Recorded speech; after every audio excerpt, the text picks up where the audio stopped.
Hi everyone, welcome back. In this video, I'll show you how we can draw aggregation diagram, because in our previous video, I showed you how we can perform the aggregation. That means if there is a multiple class, how we can make the relationship, okay, with that. So there is a aggregation diagram also, like aggregation class diagram, because in interview actually will get this kinds of diagram. You will see this kinds of diagram. Also, let's say whenever you will be designing any sort of software. So whenever, let's say you are working as an architect, so you have to draw these kinds of diagrams so that your other programmer can see you want to perform aggregation or not. Okay, so let me show you so how we can draw this particular aggregation class diagram. So I'm going to open up my Blackboard. So here I created two class, I think remember, called customer and address. So let me just draw. And how to create a class diagram, I think you know, right? So you have to create a box like that. So here we created two class. That's why I'll be creating two box here. So let me just create a beautiful. Fine. So the first, it will have actually three block, 1, 2, and 3. Okay. So the first block will contain the name of the class. Let's say this is the customer class we have created. So it will have the same thing. And this is the address class we created, right? Now inside customer class, how many actually instance actually I had? That means how many class variable I'm having? I'm having 3 class variable: name, gender, and address. So let me just write solve the attribute. Let me write name, gender, and address. Okay, and all are actually public property. You can see all are public property because I'm not using any private property. So that means I have to give the plus sign here.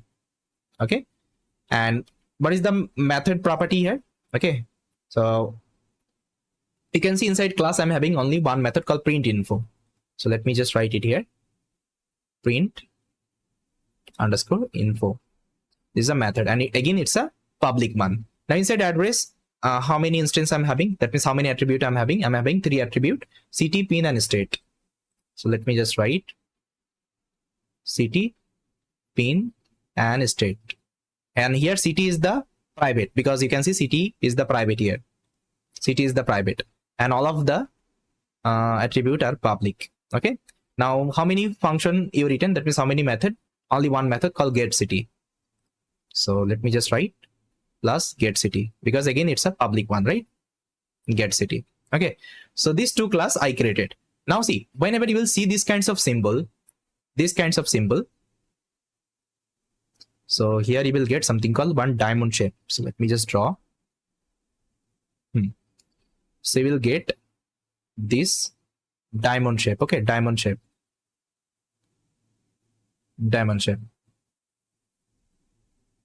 So whenever you see this kinds of diamond shape, okay, that means you are performing something called aggregation. Okay, aggregation.